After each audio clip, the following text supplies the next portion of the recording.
Bloody Mary Podcast. Welcome to the Bloody Mary Podcast, where we talk about all things horror while drinking a Bloody Mary. I'm Jesse. And I'm Tami, and we are totally married. Mm-hmm. We got our Bloody Marys, and tonight we're doing a retro review on Cry Wolf. Yeah, Cry Wolf retro review. It was made in 2005, so it's like 16 years old now, so we can consider it retro. Sure. I mean, it makes me feel incredibly old that we're doing a retro review from Right? 2005, but whatever, we'll go with it. It's been over 10 years. We'll just roll with it. But before we get into the film, I want to talk about like the horror films from the 2000 to 2010, the aughts. Right. I've recently found myself fascinated with them because some time has passed now. It's been like over 10 years that you can actually look back on a decade and see what it was about. So like the aughts, there were two types of films that were kind of dominant. Right. It was the torture porn, the Saw, the Hostel, those kind of things. And then it was the era of the remake boom. You had Texas Chainsaw Massacre, Friday the 13th, The Fog, Amityville Horror, My Bloody Valentine, Halloween, The Ring, The Grudge, on and on and on. So it's kind of curious that there's a whole bunch of these horror films that kind of went under the radar or went against the grain. Mm-hmm. But I think that's with every era of film. Right. But I think Cry Wolf is one of those that it wasn't a torture porn. It wasn't a remake. It kind of had like hints of 90s and 80s in it. It did. For sure. So yeah, I just think it's curious. I think that era of film is, I'm more interested in it now. Like I want to go back and watch a lot of those like Session 9 or Ginger Snaps, Hatchet, Cherry Falls. Right. Those were all 2000s. And also there was a time when digital was coming. So people were transitioning from film to digital. And sometimes it looked like shit. Like, what was it? I'll Always Know What You Did Last Summer. It looked terrible. It was shot digitally. But Cry Wolf, I think, was shot on film. So it looks really good still. Mm-hmm. But anyways, yeah. So if you haven't seen Cry Wolf, spoilers, we're about to talk about it. And if you haven't, pause this, go watch Cry Wolf, and come on back. Right. And join us and let us know what you think of the film. So Cry Wolf. All right. It's about a new kid who arrives at a wealthy boarding school, befriends a sexy gal, and her and her pals, they play what do they play? They play a game where It's kind of called Cry Wolf. Yeah. Like you have to, who's the liar? Yeah. And you have to find out who the wolf is, essentially. So it's like a kid's game of duck, duck, goose kind of. But then they want to up it. And what they do is they create a fake serial killer and then they blast that online. Right, because there was a killer. I mean, someone got murdered in the woods. In the intro, someone dies and then they use that as like, oh, there's a killer going. So they invent a killer. Right. And then they put it out there, which I have to say, it was kind of a prelude to the modern era with Facebook and Twitter and all that stuff, how you can just put something out there and people will believe it. Right. So that was kind of ahead of its time. But anyways, what did you think of Cry Wolf? I really enjoyed it. So I haven't watched a lot of early 2000s horror movies. That's weird. Different time in my life. Yeah. So We got to catch you up. I do. So I'm excited to start watching more early 2000 movies, and I didn't even know this one existed, and I was really excited. It got some Padalecki in it. Yeah, I forgot the supernatural guy. Yeah. Yeah. And it had a really fun premise, and it was fun, and it was fast paced, and I surprisingly, not really surprisingly, but I really enjoyed it. Yeah, me too. And who else was in it? Who was a co-star? Oh, Bon Jovi. John Bon Jovi. John Bon Jovi is in this movie. We're watching it, and then all of a sudden we're like, holy shit, that's Bon Jovi. Yeah, he plays a teacher and also a suspect because it's a whodunit. Right. For the most part, right? Yeah, kind you're of. trying to who killed the girl. Yeah. And then of course the email spreads, and then is his name Owen? I can't remember. The main character, the new guy. He starts receiving IMs because that's instant messages IMs through AOL. A big thing. Yeah. I'm by the person who called the Wolf, because that's what they named their serial killer. Yeah, they created a serial killer called the Wolf. I wasn't a fan of that's one thing I didn't like about this was the design of the killer, because it was an orange ski mask and camo and like a stock hunting knife. Right. It makes for a cool cover, I think, but I wasn't a fan of the killer design. That was one of the things I didn't like about the film. But yeah, I mean, they created a killer. Right. And then their kind of whodunit was like, okay, who's the wolf now? Because he's like going to pick off all the people that were in the little circle. Yeah, because they just made the story up to kind of scare people. Right. But then seemingly people start dying or disappearing, which is another one of the things that I didn't like.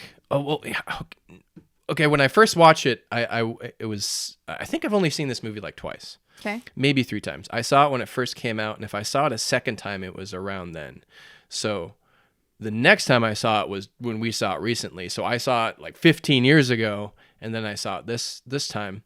And I was curious if I would still enjoy it. Right. And I did. Because you knew the ending and you knew how it would work. Yeah, because I knew what was going on. And so how was it for you? Like, did you pick up what was going on through the movie, or was it? I think it did a really good job at going, is this a real thing? Is this a fake thing? Kinda. I think they had some moments where because I think for me, I was like, okay, it's totally a prank. Like, they're fucking with this kid. And then something would happen and I'd be like, maybe they're not. Yeah. Oh, that's interesting. And then you'd go, okay, maybe they are.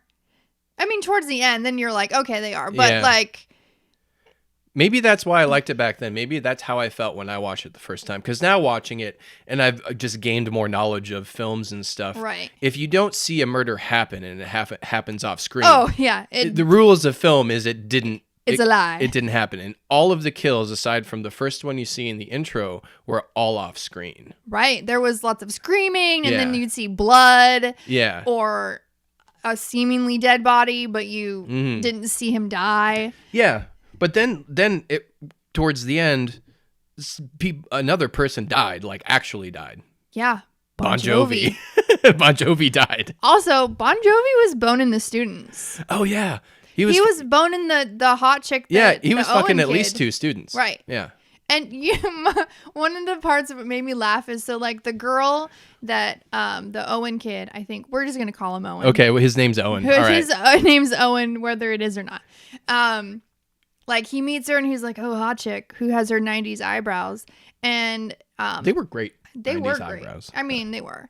And she like body rolls into him and she's like, let's make a killer. Or let's create a killer. You know, why don't you body roll into me and say stuff like that? Let's create a killer. You're going to start body rolling into me from now on. I will be like, let's make ribs. That's what I'm going to body roll you into. All right. Well, at least I get some body rolls. Another thing I didn't like about this was the lack of boobs. There were no boobs. There was no nudity. There was no man butt either, so. Yeah, that's true. But surprisingly, equal opportunity over here. This was PG-13, the theatrical release, and I think they did a good job of making it not seem too PG-13. Right. I think there's an unrated cut, but I don't think it goes too much further than PG-13. Oh, yeah, I don't think it. Yeah. Yeah. I did, and then at the end, this kid's like losing his shit. People are like killers after him, but really it's all his seemingly new friends that are just fucking with him. Yeah. And then he like confronts Bon Jovi about being the killer. Yeah.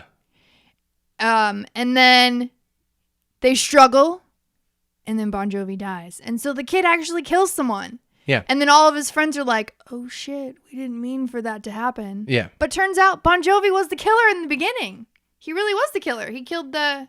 No, it was the chick. Oh, that's right. What are you talking about? That's right. You saw the movie. No, it was the chick all along. The chick all along. She was jealous. She was jealous because Bon Jovi was boning the blonde. Yeah. And so she set everything up. It was just a psycho girl the whole time. Yeah. The body roll girl, psycho. Yep. Which I totally called that. In the beginning, you're like, she's crazy. She's fucking psychotic right there. That one's psycho. Only crazy bitches with eyebrows like that body That roll. body rolls into people. Yeah. And then at the end, the kid's like, "It was all you the whole time," and she's like, "Who would believe you though?" Yeah. Then the credits roll. Yeah. But and then she walks away. Yeah, I think it was fun. So here's a cool bit of trivia that I didn't know. I looked this up on Internet Movie Database. Jeff Wadlow, the director, he got a chance to make this after winning $1 million at the 2002 Chrysler $1 Million Film Festival. What? So he got $1 million to make this. So the budget was around $1 million. And I think with that budget, he did a really great job of using it. Oh, for sure. Like, it was a great location. It was shot well. It was acted pretty decently. It was directed good. There was some early 2000s editing choices that were a little funky, but it was still, I think with the budget he had, he did a great job. Yeah. Yeah. Yeah, and like I said, I wasn't a fan of the killer design, but I think overall, I really think if you're a horror fan and you haven't watched Cry Wolf, to give it a try. And if you haven't seen it in years, no matter if you liked it or not, to just revisit it and see if you hate it or if you like it or if it's blah, blah, blah. Right. Yeah. I think it's worth it. So what would you rate it? 1 out of 10 Bloody Marys. A 7. A 7? Yeah. I was thoroughly enjoyed. I liked because I hadn't seen it before. So it did give me that, she's psychotic. They're faking it. Yeah. Are they faking it? Yeah. They're faking it. Maybe not. So it did give you that little roller coaster of like, who done it. But yeah, no, I really enjoyed it. Cool. Yeah. So. I mean, I feel the same. A 7, same score. I think it's not great, but I think it's a fun sleeper horror of the early 2000s. I mean, if you're sick of what was dominant at that time. Right. This one kind of slid under the radar. I don't think it did too well either because this type of movie wasn't popular then. The Saws and stuff were. Right. For some reason,